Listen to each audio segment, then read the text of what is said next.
मैं कैदी नंबर 786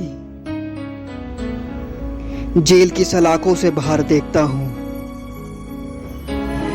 दिन महीने सालों को युग में बदलते देखता हूँ।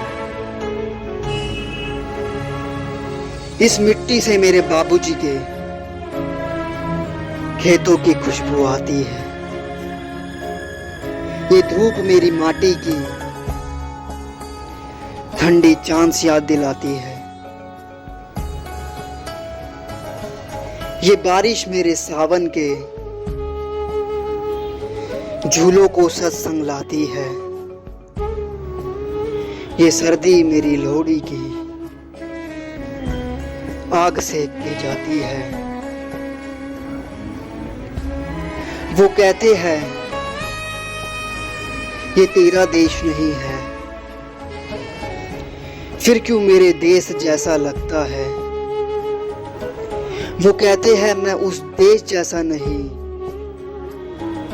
फिर क्यों मुझ जैसा वो लगता है।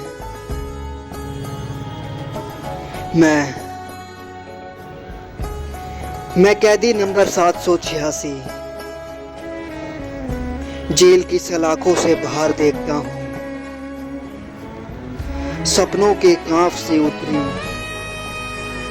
एक नन्ही परी को देखता हूँ। कहते हैं खुद को सामिया और मुझको वीर है बिल्कुल बेगानी पर अपनों से जिद वो करती है। उसकी सच्ची बातों से फिर जीने को मन करता है। उसके कसम वादों से कुछ करने को मन करता है। वो कहते हैं कि वो कहीं नहीं है, फिर क्यों मेरे लिए दुनिया से वो लड़ती है। वो कहते हैं मैं उस जैसा नहीं, फिर क्यों मुझ जैसी वो लगती है।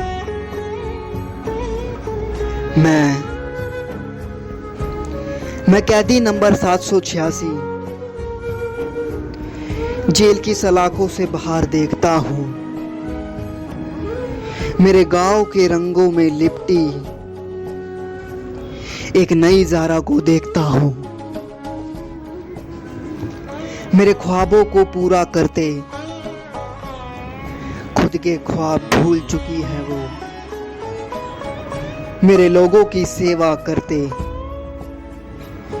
अपने लोगों को छोड़ चुकी है वो।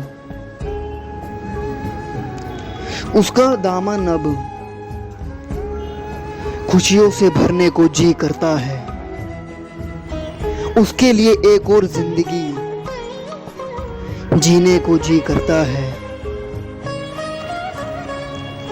वो कहते हैं मेरे देश उसका नहीं, फिर क्यों मेरे घर वो रहती है। वो कहते हैं मैं उस जैसा नहीं, फिर क्यों मुझ जैसी वो लगती है। मैं कैदी नंबर 786 इन सलाखों से बाहर देखता हूँ। अगर कहीं कभी भी कोई दोस्त की ज़रूरत पड़े तो बस इतना याद रखना कि सरहद पार एक ऐसा शख्स है जो आपके लिए अपनी जान भी दे देगा।